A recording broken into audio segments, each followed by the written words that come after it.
Snow falling and night falling fast, oh fast. In a field I looked into going past, and the ground almost covered smooth in snow, but a few weeds and stubble showing last. The woods around it have it, it is theirs. All animals are smothered in their lairs. I am too absent-spirited to count. The loneliness includes me unawares. And lonely as it is, that loneliness will be more lonely ere it will be less. A blanker whiteness of benighted snow with no expression, nothing to express. They cannot scare me with their empty spaces between stars on stars where no human race is. I have it in me so much nearer home to scare myself with my own desert places. Huh? You like that? Lonely. Well, actually what he's talking about, this is what he's talking about. He's saying, now Robert Frost was a devout atheist, by the way. As a matter of fact, he had this one quote. You guys know the Lord's Prayer, Our Father which art in heaven. He did it like this. He said, Our Father, blah, blah, blah, blah, blah, blah, blah, blah, blah, blah. He was really an atheist. Not just an atheist, he was against religion. Thomas Edison said, all religion is bunk. That's a quote from him. So a lot of these luminaries were like that. Not all of Sir Isaac Newton was a Christian.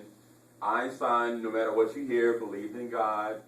All right, so and so the great Galileo and others. But Robert Frost did not. Okay, he was totally against Christianity. In fact, in this poem, what he's saying is, nature and all that stuff really doesn't have meaning unless you assign meaning to it. In other words, snow is snow. The grass, stubble, the weeds, and everything, that's what it is.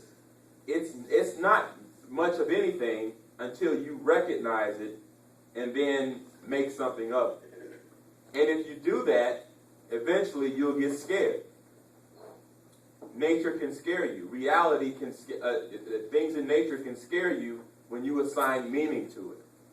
All right, so he's saying, like, for example, if you look at the sun and you say, okay, that's the sun.